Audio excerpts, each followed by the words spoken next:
Our story today is called The Line of Least Resistance. It was written by Edith Wharton. Here is Larry West with the story.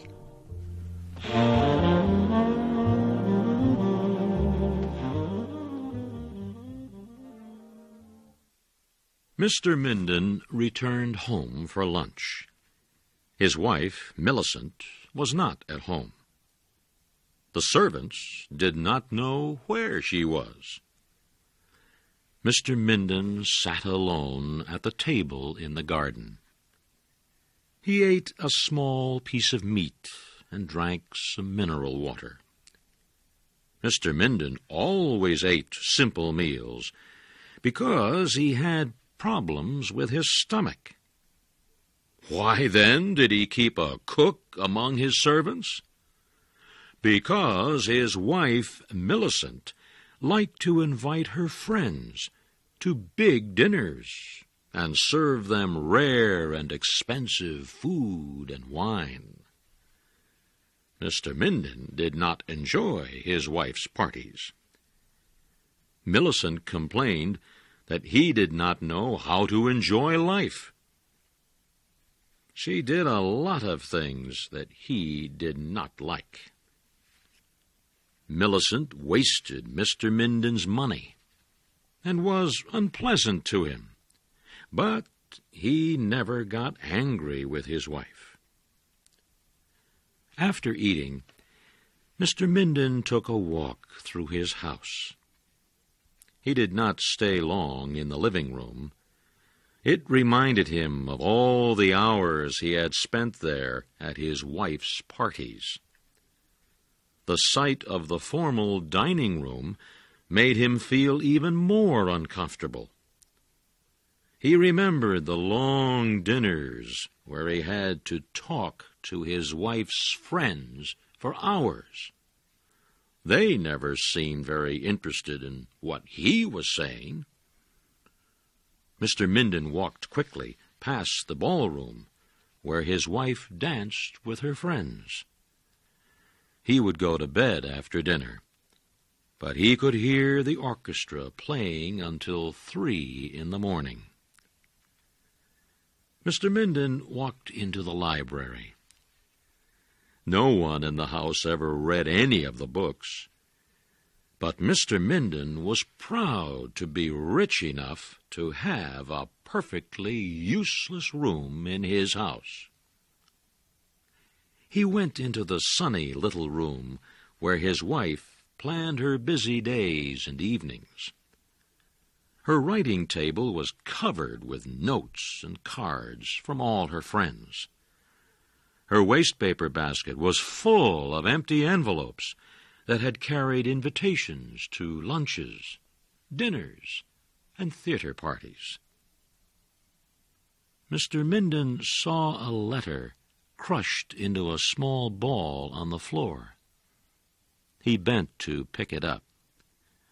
Just as he was about to throw it into the wastepaper basket, he noticed that the letter was signed by his business partner, Thomas Antrim. But Antrim's letter to Mr. Minden's wife was not about business. As Mr. Minden read it, he felt as if his mind was spinning out of control. He sat down heavily in the chair near his wife's little writing table. Now the room looked cold and unfamiliar. "Who are you?" the walls seemed to say. "Who am I?"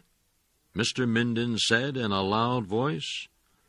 "I'll tell you who I am. I am the man who paid for every piece of furniture in this room. If it were not for me and my money, this room would be empty." Suddenly, Mr. Minden felt taller. He marched across his wife's room. It belonged to him, didn't it? The house belonged to him, too. He felt powerful. He sat at the table and wrote a letter to Millicent. One of the servants came into the room. "Did you call, sir?" he asked. "No," Mr. Minden replied. "But since you are here, please telephone for a taxicab at once." The taxi took him to a hotel near his bank. A clerk showed him to his room. It smelled of cheap soap. The window in the room was open, and hot noises came up from the street. Mr. Minden looked at his watch. 4 o'clock. He wondered if Millicent had come home yet and read his letter. His head began to ache, and Mr. Minden lay down on the bed. When he woke up, it was dark. He looked at his watch. 8 o'clock. Millicent must be dressing for dinner. They were supposed to go to Mrs. Targe's house for dinner tonight. Well, Mr. Minden thought, Millicent would have to go alone. Maybe she would ask Thomas Antrim to take her to the party. Mr. Minden realized he was hungry. He left his room and walked down the stairs to the hotel dining room. The air, smelling of coffee and fried food, wrapped itself around his head. Mr. Minden could not eat much of the food that the hotel waiter brought him. He went back to his room, feeling sick.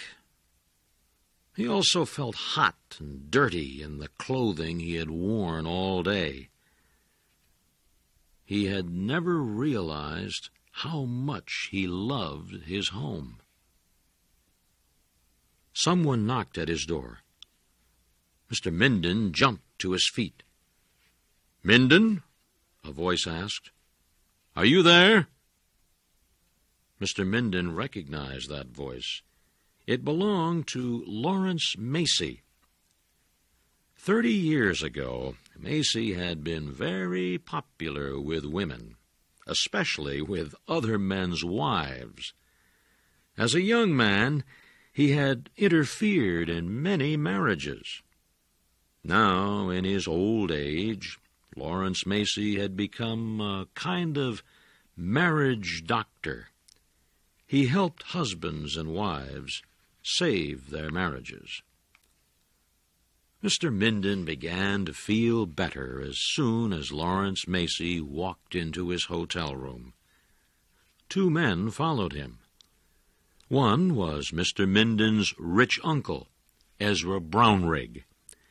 The other was the Reverend Dr. Bonifant, the minister of St. Luke's Church, where Mr. Minden and his family prayed every Sunday.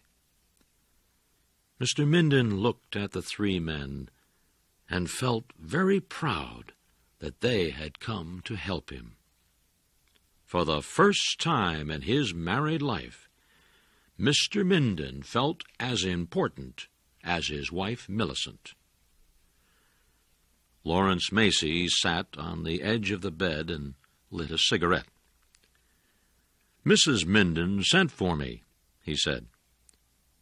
Mr. Minden could not help feeling proud of Millicent. She had done the right thing. Macy continued, "She showed me your letter. She asks you for mercy." Macy paused and then said, "The poor woman is very unhappy, and we have come here to ask you what you plan to do." Now, Mr. Minden began to feel uncomfortable. "To do?" he asked. "To do? Well, I plan to leave her." Macy stopped smoking his cigarette. "Do you want to divorce her?" he asked. "Why, yes, Mr. Minden replied. Macy knocked the ashes from his cigarette. "Are you absolutely sure that you want to do this?" he asked. Mr. Minden nodded his head. "I plan to divorce her," he said loudly. Mr. Minden began to feel very excited. It was the first time he had ever had so many people sitting and listening to him. He told his audience everything, beginning with his discovery of his wife's love affair with his business partner, and ending with his complaints about her expensive dinner parties. His uncle looked at his watch. Dr. Bonifant began to stare out of the hotel window. Macy stood up. "Do you plan to dishonor yourself, then?" he asked. "No one knows what has happened. You are the only one who can reveal the secret. You will make yourself look foolish." Mr. Minden tried to rise, but he fell back weakly. The three men picked up their hats. In another moment, they would be gone. When they left, Mr. Minden would lose his audience and his belief in himself and his decision. "I won't leave for New York until tomorrow," he whispered. Lawrence Macy smiled. "Tomorrow will be too late," he said. "Tomorrow, everyone will know you are here." Macy opened the hotel room door. Mr. Brownrigg and Dr. Bonifant walked out of the room.